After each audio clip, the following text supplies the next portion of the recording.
Hello बच्चों, आज की क्लास में हम ये देखेंगे कि हम पास्ट कंटिन्यूअस का यूज कब कहाँ कहाँ करना है, किस अवस्था में करना है, आज इसको देखेंगे।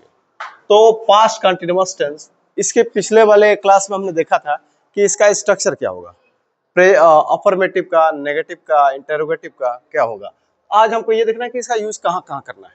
तो देखिए, अगर बीते हुए किसी समय में जारी रहने वाली क्रिया, बीते हुए किसी समय मतलब पास्ट के किसी समय में अगर कोई क्रिया जारी है, उसका जारी रहना दिखाना है, उसको दर्शाना है, तो हम वहां प्रेजेंट पास्ट कंटिन्यूअस का यूज करेंगे। जैसे हमने कहा कि he was playing all morning, वह पूरे सुबह खेल रहा था, वह पूरे सुबह खेल रहा था। यानी कि ये बीते हुए समय की बात है कि वह पूरे समय के दौरान वो खेल रहा था। मतलब बीते हुए समय में किसी समय के दौरान कोई कार्य हो रहा था, तो उस चीज को हमको दिखाना है। तो he was playing all morning, वह पूरे मॉर्निंग, पूरे सुबह खेल रहा था। फिर हमने कहा कि she was studying from 8 AM to 9 AM, वह 8 बजे सुबह से 9 बजे सुबह तक खेल रही थी, यानी कि पढ़ रही थी। She was studying from 8 AM to 9 AM। तो आप देखिए, पास्ट में बीते हुए समय में 8 बजे सुबह से लेकर के 9 बजे सुबह तक वो पढ़ती रही, तो उसको भी दर्शाने के लिए हम लिखेंगे she was studied from 8 AM to 9 AM, यानी कि वह 8 बजे से 9 बजे, यानी कि 8 बजे सुबह से लेकर के 9 बजे सुबह तक वो खेल रही थी।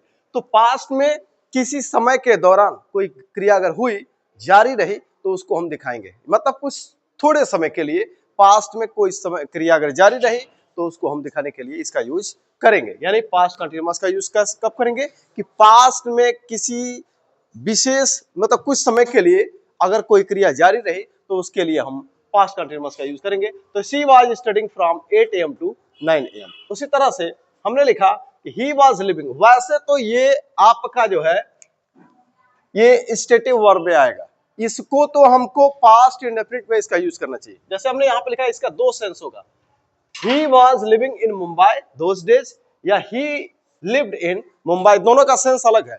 दोनों का सेंस ये है कि ये परमानेंट है, ये जो रूटीन था वो परमानेंट, यानी कि वो मुंबई में ही रहता था। ये एक तरीके से ये जो है परमानेंट रूटीन की बात बता रहा है, परमानेंट रूटीन की बात बता रहा है कि वह मुंबई में रहता था। तो ये परमानेंट की बात करेगा। और ये क्या कर रहा है, he was living in Mumbai those day, मतलब वो उन दिनों, मतलब कुछ समय के लिए वो मुंबई में रहा। इन दोनों का अर्थ अलग अलग है, दोनों का सेंस अलग है। ये पूरे समय की बात बता रहा है, ये पूरे समय की बात बता रहा है, ये परमानेंट की बात बता रहा है कि हमेशा वो कहाँ रहता था, मुंबई में रहता था। वह परमानेंट रूटीन की बात बता रहा है। और ये जो रूटीन है, ये क्या है, कुछ समय के लिए था। कह रहा है कि वह उन दिनों मुंबई में रहता था, यानी कि वह उन दिनों मुंबई में रह रहा था। तो कहने का मतलब क्या है, इसका सेंस क्या है कि ये हमेशा वो मुंबई में नहीं रहता था, कुछ समय के लिए वो मुंबई में रहा। तो यहाँ पे हमने लिखा he was living Mumbai, he was living in Mumbai those day, यानी कि बीते हुए समय में किसी कुछ समय के लिए अगर कोई क्रिया जारी रही, तो वहां के लिए इसको दिखाया गया। और ये परमानेंट मतलब परमानेंट रूटीन की बात कर रहा है कि बीते हुए समय में लंबे समय तक ये काम हुआ। ये लॉन्ग ड्यूरेशन की बात करता है और ये शॉर्ट ड्यूरेशन की बात करता है। फिर यहाँ पे आते हैं, सी वॉज वॉकिंग एट 5 AM, वह 5 बजे सुबह क्या कर रही थी, टहल रही थी। वह 5 बजे सुबह टहल रही थी। तो वैसे देखा जाए तो पास्ट कंटिन्यूअस का यूज जनरली पास्ट में किसी समय पर यही दिखाने के लिए होता है कि पास्ट में किसी समय पर यह क्रिया जारी रही, यही दर्शाया जाता है। तो she was walking at 5 AM, वह 5 बजे टहल रही थी। तो ये चीज हमने यहाँ पे किया। अब आते हैं एज इफ। एज इफ के साथ देखिए, ये सेंटेंस आपका प्रेजेंट टेंस का कह रहा है कि he pretends as if he were studying, he pretends as if he were studying। एक चीज ध्यान देना है कि as if के बाद केवल वर का यूज करते हैं, वाज का यूज नहीं करते। एक वचन कर्ता के साथ भी वाज का यूज हम नहीं करते हैं, केवल वर का यूज करते हैं।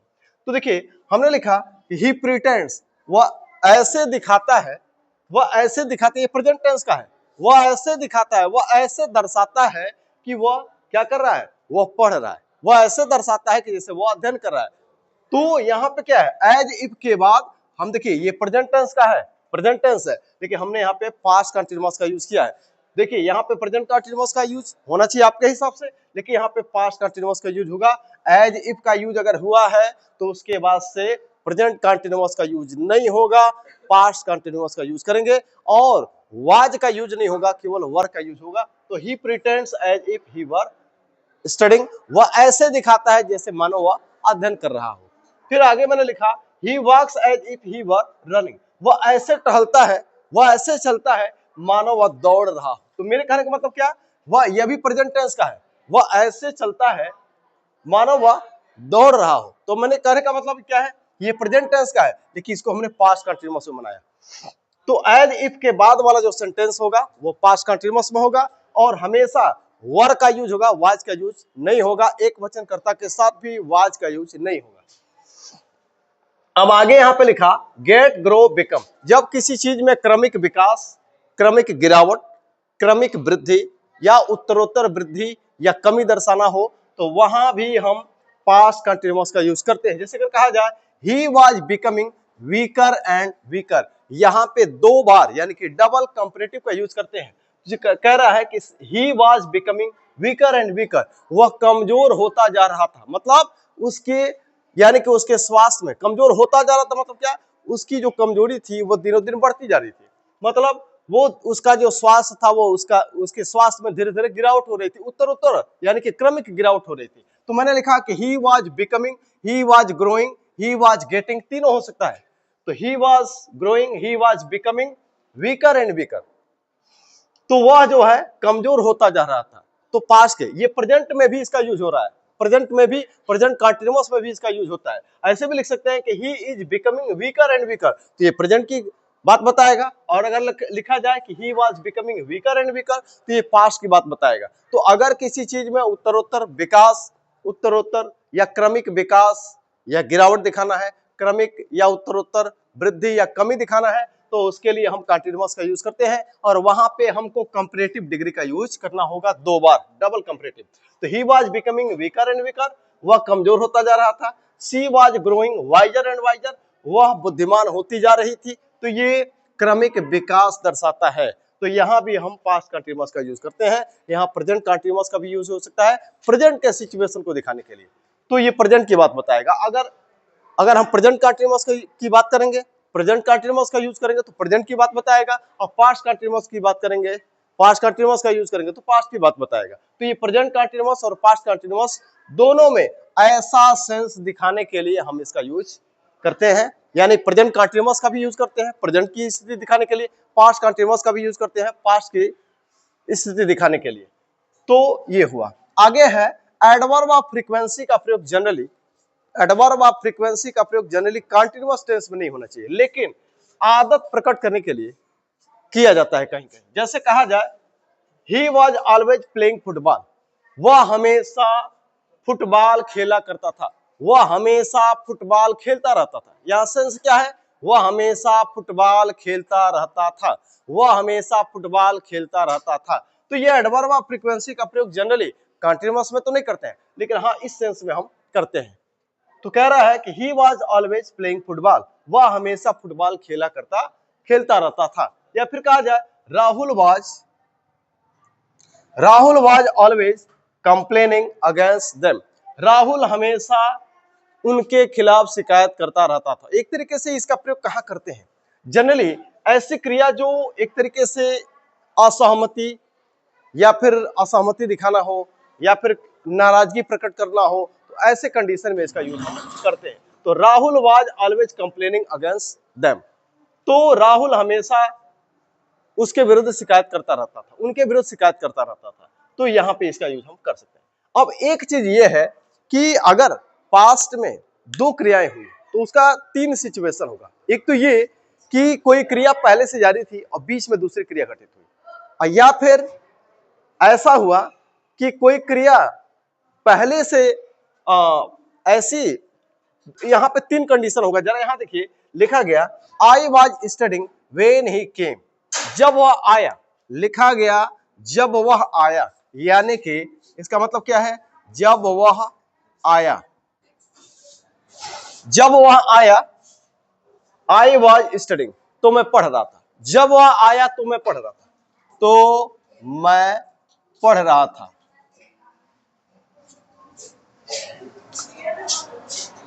जब वह आया तो मैं पढ़ रहा था। तो यहां पे क्या करेंगे, जब वह आया, जब वह आया, आने की क्रिया कंप्लीट हो गई, आने की क्रिया कंप्लीट हुई। लेकिन जब ये आने की क्रिया कंप्लीट हुई, जब आने की क्रिया हुई, देखिए दो बातें हैं, ये क्रिया कंप्लीट है और ये क्रिया जारी है, तो दोनों में अंतर है। कह रहा है कि जब वो आया तो ये क्रिया तो कंप्लीट हो गई और ये क्रिया जारी है, तो इसमें अंतर क्या है कि जब ये आया कब, जब ये पढ़ने की क्रिया चल रही थी। कह रहा है कि जब वो आया तो वो पढ़ रहा था, यानी कि पढ़ने की क्रिया पहले से चल रही थी, पढ़ने की क्रिया पहले से चल रही थी और बीच में उसके आने का एक्शन घटित हुआ।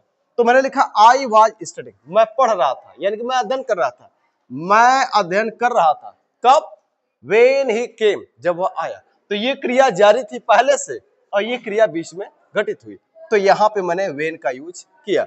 अब ये देखिए, इस सवाल अगर ये क्रिया देखिएगा, ये जब वाला वाक्य जो है कंप्लीट है, ये जब वाला वाक्य कंप्लीट है, तो इसको हम पास्ट इंडेफिनिट में बनाएंगे और जो क्रिया जारी थी उसको पास्ट कंटीन्यूअस में बनाएंगे। तो अगर जब वाली क्रिया कंप्लीट है तो हम इसको पास्ट इंडेफिनिट में बनाएंगे, और यहां पे व्हेन का यूज करेंगे। ध्यान रहे कि अगर जब वाला सेंटेंस यदि कंप्लीट है और बीच में हुआ है तो हम इसको यहां पे व्हेन का यूज करेंगे। लेकिन अगर यही क्रिया जारी है, कंप्लीट नहीं है, ये जारी है, तो यहाँ पे व्हाइल का यूज करेंगे। जरा यहाँ पे देखेंगे, एक सेंटेंस और देखें, Rohan return, Rohan return, she was sleeping, वह सो रही थी, व्हेन ही रीच्ड होम, जब वह घर पहुंचा, जब वह घर पहुंचा। देखिए पहुंचने की क्रिया कंप्लीट हो गई, शी वाज स्लीपिंग, वह सो रही थी। देखिए ये कंप्लीट है और ये जारी है, ये जारी है और ये कंप्लीट है, यानी कि जब वह पहुंचा। तो जब वाला सेंटेंस यदि कंप्लीट है तो वहां पे उसको पास्ट इंडेफिनिट में और वहां पे व्हेन का यूज करेंगे। ध्यान रहे कि जब वाला सेंटेंस यदि कंप्लीट है तो वहां पे व्हेन का यूज करेंगे। और कह रहा है कि शी वाज स्लीपिंग, वह सो रही थी, तो यहाँ पे इसको कंटीन्यूअस में बनाया, पास्ट कंटीन्यूअस में, और इसको पास्ट इंडेफिनिट में, और यहाँ भी इसको पास्ट इंडेफिनिट में। तो ये ध्यान रहे कि जब वाला सेंटेंस यदि कंप्लीट है, बीच में हुआ है, तो वहां पे हम व्हेन का यूज करेंगे। लेकिन अगर ये जारी है और ये कंप्लीट है, तब वहां पे व्हाइल का यूज करेंगे। जरा यहाँ देखेंगे, रोहन रिटर्न, रोहन वापस आया, रोहन वापस आया कब, वाइल आई वाज वर्किंग, जब मैं पढ़ रहा था। देखिए जब वह लौटा, जब वाला सेंटेंस कंप्लीट है, यहां पे क्या, वाइल आई वाज वर्किंग, जब मैं काम कर रहा था, Rohan return when I was working. अब यहाँ पे जब वाला जो सेंटेंस है वो जारी है और ये कंप्लीट है, तो वहां पे वाइल का यूज करेंगे। ध्यान रहे कि जब वाला सेंटेंस अगर कंप्लीट है तो व्हेन का यूज, और अगर वो जारी है तो वाइल का यूज। तो मैंने दूसरे को पास्ट इंडेफिनिट में, तो आई was studying when he came, she was sleeping when he return home. अब यहाँ पे क्या है, Rohan was written while I was working, जब मैं काम कर रहा था तो रोहन वापस आया, यानी कि जब मैं काम कर रहा था तो रोहन लौटा। तो कहने का मतलब क्या, जब वाला सेंटेंस जारी है, यहाँ पे जब वाला सेंटेंस कंप्लीट था तो इसके साथ व्हेन का यूज किया, जब वाला सेंटेंस जारी है यहाँ पे इसके लिए व्हाइल का यूज किया, और दूसरे को पास्ट इंडेफिनिट में। उसी तरह से यू कॉल्ड हर, तुमने उसको बुलाया, व्हाइल शी वाज कुकिंग, जब वो भोजन बना रही थी, जब वो भोजन बना रही थी, जब वाला सेंटेंस जारी है इसलिए व्हाइल का यूज किया, यू कॉल्ड, तुमने उसे बुलाया। तो ये वाला दूसरा वाला कंप्लीट है और जब वाला सेंटेंस जारी है तो वहां पे व्हाइल का यूज किया। तो ये ध्यान रहे कि अगर दो अगर एक्शन हुआ है और एक जारी है, एक कंप्लीट है, तो जब वाला सेंटेंस अगर जारी है तो व्हाइल का यूज, जब वाला सेंटेंस कंप्लीट है तो व्हेन का यूज। अब जरा देखिए, अगर दोनों सेंटेंस चल रहा है, दोनों सेंटेंस अगर दो एक्शन हुआ एक ही समय पर दो एक्शन जारी थे, तो वहां पे व्हाइल का यूज करेंगे, और वहां पे कंटीन्यूअस का भी यूज कर सकते हैं, पास्ट कंटीन्यूअस का भी, और वहां पे पास्ट इंडेफिनिट का भी यूज हो सकता है। जैसे यहां कहा जाए ही वाज प्लेइंग, वह खेल रहा था, he was playing while I was studying. इसका मतलब क्या हुआ, he was playing while I was studying, जब मैं पढ़ रहा था, यानी कि जब मैं स्टडी कर रहा था, जब मैं स्टडी कर रहा था तो वह खेल रहा था। जब मैं स्टडी कर रहा था मतलब मैं स्टडी कर रहा था, मेरे स्टडी करने का भी काम जारी था, और वह खेल रहा था, तो दोनों एक्शन जारी था। तो जब वाले वाक्य के साथ हम यहाँ पे while का यूज करेंगे, when का यूज नहीं करेंगे। देखिए, अगर जब वाला सेंटेंस जारी है तो while का यूज करेंगे, when का यूज नहीं करेंगे। तो कह रहा है कि he was playing, जब वह कह रहा है कि he was playing, वह खेल रहा था, ये भी एक्शन जारी था। while I was studying, जब मैं अध्ययन कर रहा था, तो ये एक्शन भी जारी है। तो जब वाला एक्शन जारी है तो while का यूज करें। दूसरी चीज, ये वाला एक्शन भी जारी है, तो यहाँ पे इसको भी पास्ट कंटिन्यूअस में बनाया। लेकिन इस सेंटेंस को हम पास्ट इंडेफिनिट में भी बना सकते हैं, दोनों को। जैसे मैंने यहाँ पे लिखा he was playing while I was studying, he played while I was studying, तो ये भी हो जाएगा और ये भी, दोनों चलेगा। अगर मुझे बनाना हो तो मैं इसी का यूज करूंगा, लेकिन दोनों चलेगा। तो he was playing while I was studying या he played while I studied। तो इस तरह से हमने आज ये देखा कि पास्ट कंटिन्यूअस का यूज हम कहाँ कहाँ करेंगे। आज के लिए इतना ही, धन्यवाद।